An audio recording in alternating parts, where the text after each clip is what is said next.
ஹரி டைரக்ஷன்ல விஷால், பிரியா பவானி சங்கர், சமுத்திரக்கனி இவங்கெல்லாம் சேர்ந்து நடிக்கிற படம் தான் ரத்னம். இந்த படத்தை ஏப்ரல் 26 தியேட்டர்ஸ்ல ரிலீஸ் பண்ணியிருந்தாங்க.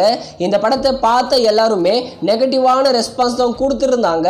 இந்த படத்துல ஆக்ஷன் சீன்கள் தவிர மற்ற எதுவுமே நல்லா இல்லை, இது ரொம்பவே ஒரு மொக்கையான படம் தான் நிறைய பேர் ரிப்போர்ட் கொடுத்தாங்க. கலெக்ஷன் வைஸாகவும் இந்த ரத்னம் படம் ரிலீஸ் ஆன 1 வீக்ல வேர்ல்டு வைடாவே 15 கோடி கிட்ட தான் கலெக்ஷன் கொடுத்திருந்தது. தமிழ்நாடுல 10 கோடி கிட்ட தான் கலெக்ஷன் கொடுத்திருந்தது. கண்டிப்பா இந்த படம் மிகப்பெரிய ஃபிளாப் மூவியா மாறப்போகுது நம்ம விஷால் கெரியர்லயே. இந்த ரத்னம் படத்தை எப்போ ஓடிடியில் ப்ரீமியர் பண்ணுவாங்கன்னு வெயிட் பண்ணிட்டு இருப்பீங்க. ரத்னம் படத்தோட டிஜிட்டல் ரைட்ஸை நம்ம அமேசான் பிரைம் தான் வாங்கியிருக்காங்க. மோஸ்ட்லி வர மே 24 ரத்னம் படத்தை அமேசான் பிரைம்ல ப்ரீமியர் பண்ணுவாங்க, தமிழ் மற்றும் தெலுங்கு லாங்குவேஜில். நீங்கள் இந்த படத்தை தியேட்டரில் பார்த்துட்டீங்களா? உங்களுக்கு இந்த படம் எப்படி இருந்ததுன்னு கமெண்ட் செக்ஷனில் கமெண்ட் பண்ணிட்டு சேனல் வீடியோ பிடிச்சிருந்தா சப்ஸ்கிரைப் பண்ணுங்க.